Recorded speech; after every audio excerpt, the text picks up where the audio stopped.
Knowledge, महान शिक्षाविद, भारत रत्न, संविधान के शिल्पकार, विश्व रत्न, बोधिसत्व बाबा साहेब डॉक्टर भीमराव अम्बेडकर की 133वीं जयंती पर उनको मेरा कोटि कोटि नमन। ज्ञान व्यक्ति के जीवन का आधार है।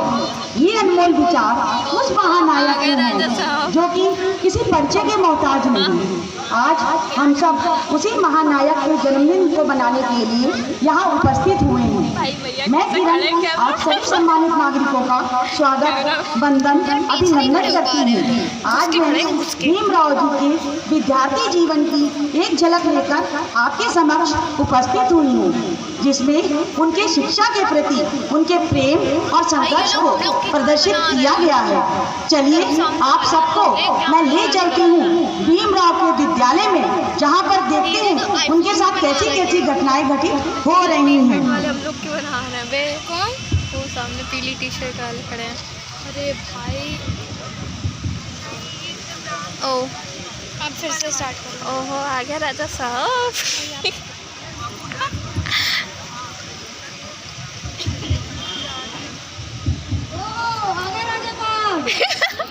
स्कूल में भीमराव जैसे ही प्रवेश करते हैं, देखिए उनके साथ क्या होता है। साइड में बैठना चाहिए था भैया को। तो अभी अपनी किताब खोल कर दिखाएंगे क्या है ये कक्षा में।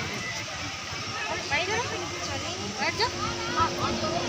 इतना मत बोलो वरना प्रिंसिपल से शिकायत कर देगा।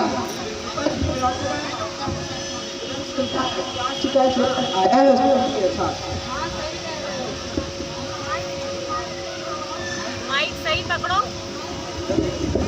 हाँ सही कह रहे हो, लगता है उनके जूते चलता होगा। अरे पिलिएगा क्यों नहीं भाई, जात भी तो वही है। आप लोग मुझे अपमानित करने में अपना समय बर्बाद कर रहे हो। इससे तो अच्छा होगा पढ़ लो, आगे काम आएगा। समय का दुरुपयोग नहीं, पढ़ने का सदुपयोग कर रहे भीमराव। जिन लोगों की कोई हैसियत नहीं होती उन लोगों की हैसियत बता देनी चाहिए।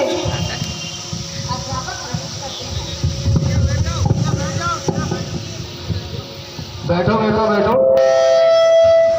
आज कक्षा में पढ़ाई होगी।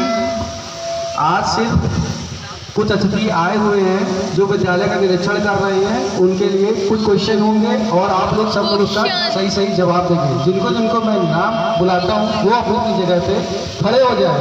नरोत्तम जोशी जी गुरुजी। सदाशिव तीर्थपल्ली, शिव शंकर पांडित जी गुरुजी।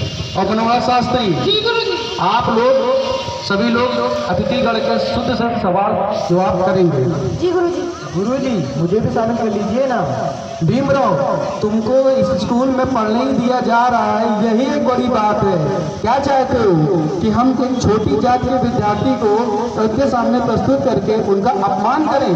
और जब उनको पता चलेगा एक छोटी जात का विद्यार्थी को हमने उनके सामने प्रस्तुत कर दिया है तो वो कितना शर्मसार होंगे। वो अगर यहाँ शिक्षा की बात करने आ रहे हैं, विद्यार्थियों को समझाने आ रहे हैं, विद्यालय में शिक्षा के स्तर का आकलन करने आ रहे हैं, तो उन्हें जाति से नहीं शिक्षा से मतलब होगा। वैसे भी जाति आप लोगों की समस्या है। अरे वो भी इसी समाज का हिस्सा है जो तुम्हारी परछाई से भी दूर भागते हैं। तो क्या चाहते हो हम तुमको उनके सामने प्रस्तुत करके अपमान करें? विद्यालय की इज्जत भी कोई चीज होती है। आप लोग बच्चों बताओ, क्या भीमराव को उनके सामने प्रस्तुत करना चाहिए या नहीं?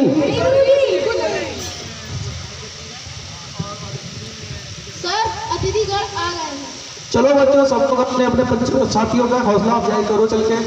और हाँ भीमराव, आप प्रिंसिपल से जाके शिकायत मत कर देना। वो क्या है ना, एक अच्छे विद्यार्थी का काम है कि स्कूल की मर्यादा रखे।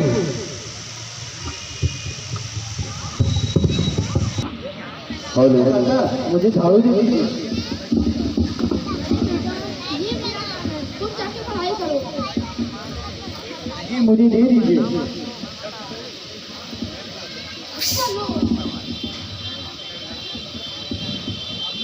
करना चाहिए था काका, आप ये मेरे झाड़ू लो, मुझे उल्टा हो गया।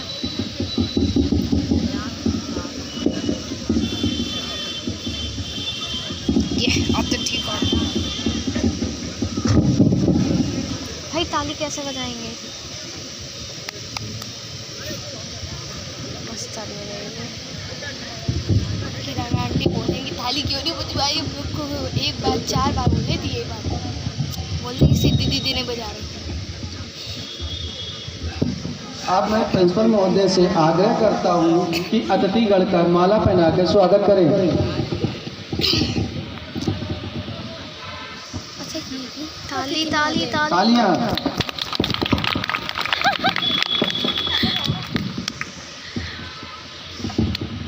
माननीय अतिथिगण, वैसे तो हमारे स्कूल में सभी छात्र मेधावी हैं, पर सबकी परीक्षा ली नहीं जा सकती है, तो हम कुछ होनहार बच्चों को आपके सामने प्रस्तुत करते हैं।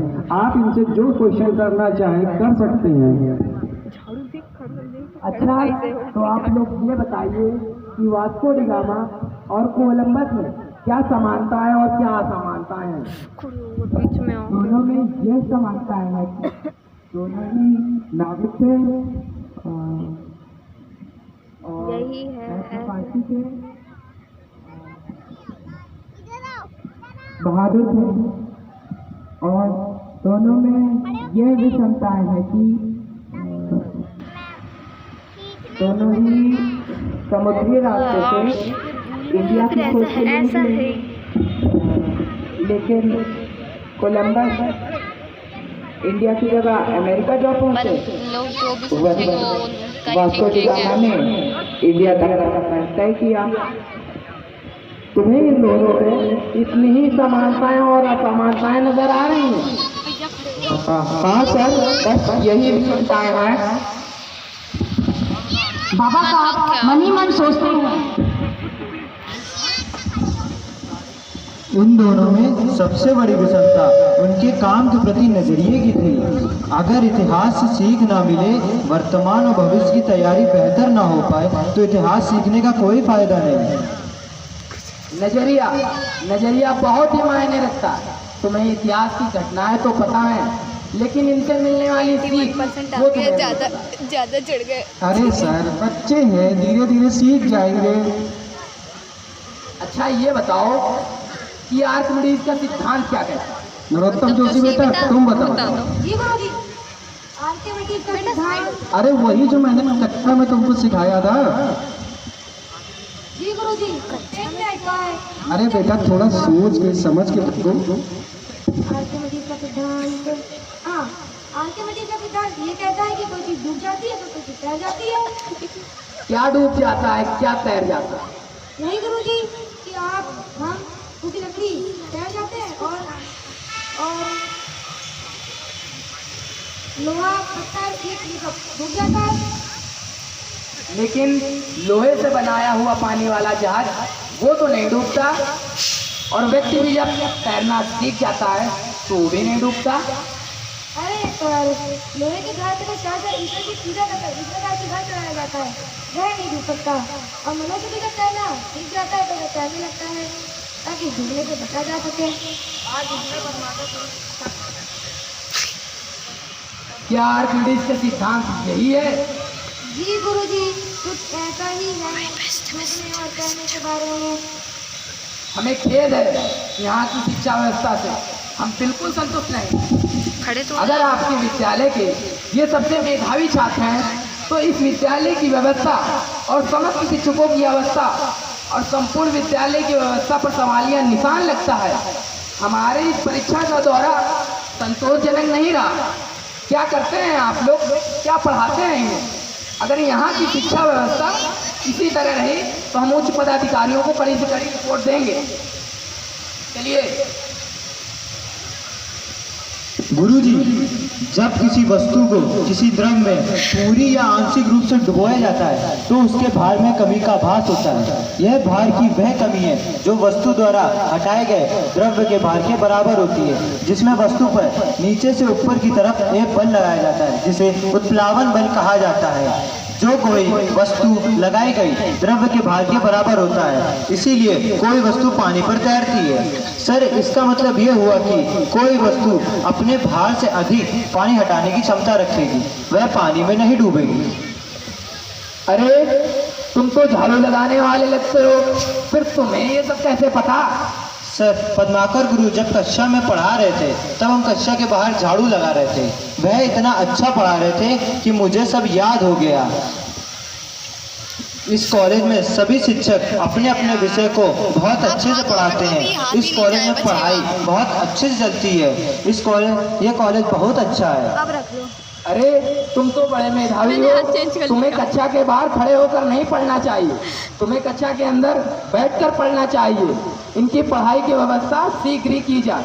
यहाँ की शिक्षा व्यवस्था को तो जरा देखो, जिसे झाड़ू पोछा करना चाहिए वो अंदर बैठकर सीख रहा है, और जिसे सीखना चाहिए वो बाहर झाड़ू पोछा कर रहा है।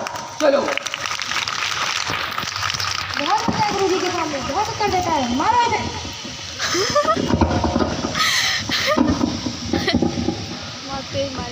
आखिरी व्यवस्था कब सुधरेगी?